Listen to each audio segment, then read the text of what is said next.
took 7 years after we started with this methodology of farmer to farmer to become empowered with the term of permaculture. At the same time, this connection with the farmers led us to become in touch with Hondurans, Nicaraguans, Guatemalans, Mexicans, farmers, because this methodology is all over the place. And then we became involved in this Cosmovision, Mesoamerican Cosmovision, which is the way that our ancestors used to live in this land. So here we are in the hill of Tecomatepec. That's the name of this hill, which means the hill of the water storage. So that's our language, the native language. But the native language also give us what is this hill. Unfortunately, we in El Salvador have lost that. The majority of people have lost that cosmovision, that understanding of life. And that's why we are in a very difficult position, environmentally speaking, in full sovereignty issues, in criminal violence, and all these things that are making El Salvador famous around the world. That's how I became also aware that in this cosmovision, in this understanding of the world according to our ancestors, there was a lot of knowledge that is pretty similar to what permaculture is all about. We design in permaculture. That's what we promote permaculture. That this is about designing, about putting together things so that they work and help each other in a way that we will have productivity and resilience and all those things.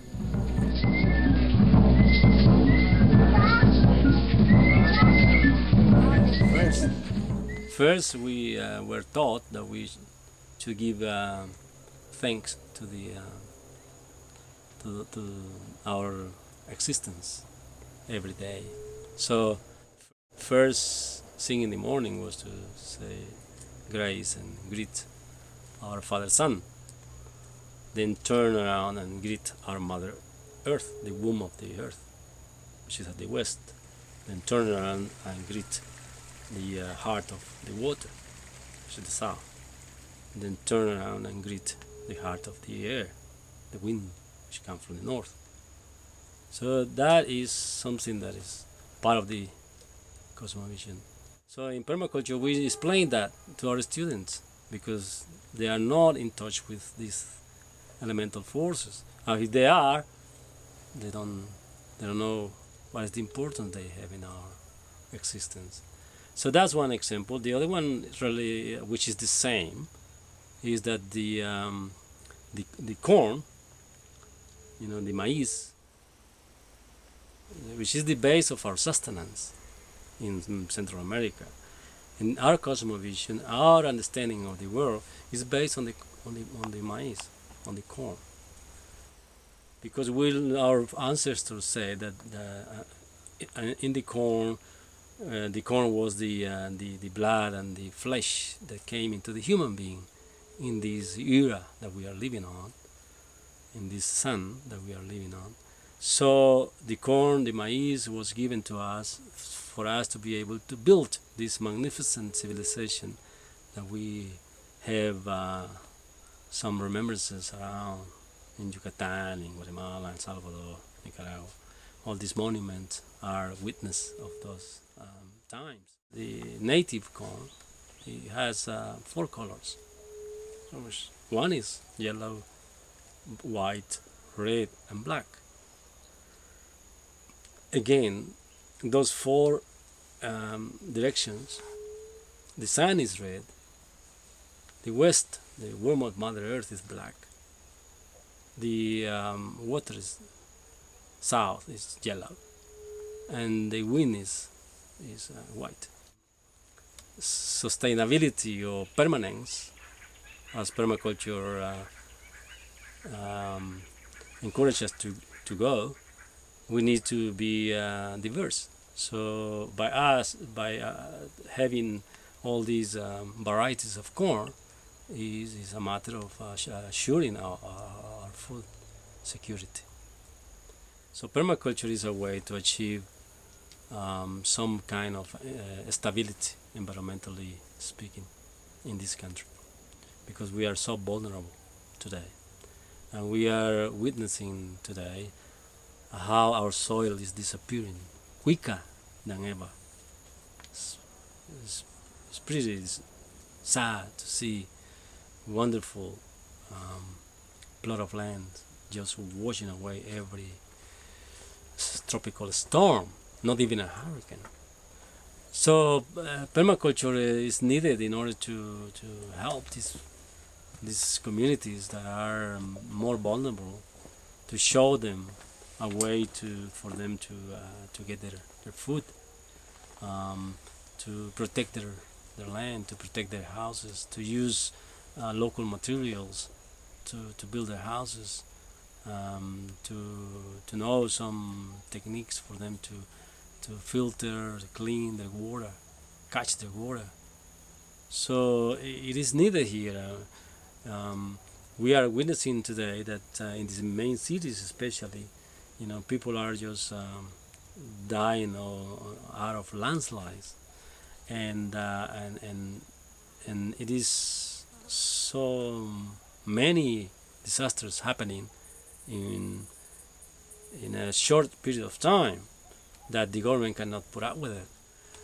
I think the change relies on the people, not on the government, of course.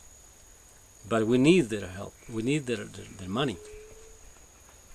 Otherwise, we won't be able to achieve what the people want to achieve. There are networks of people in Morazan.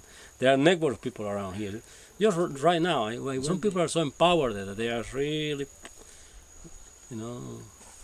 convinced that they can also do a difference. But we won't be able to do it relying on these meager donations that we have. So these people will make a change if they have this backing from the Ministry of Agriculture, especially. So the future is really grim because the climate change.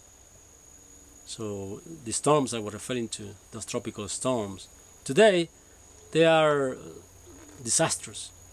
In my early days, when I was a child, it was fun when we had those tropical storms, because we spent 3 days at home, not attending school, running around, playing, and having showers, and getting wet. It was fun. Today they are disasters. So people fear every time there is more than 4 hours of rain. So the climate change is really conditioning any development in this country. Unfortunately, our government, our policymakers, they are following the same trend, global trend, ignoring that everything is collapsing. So in our case, we are aware of that, but we act upon our own lives. So we encourage people to change for their own safety.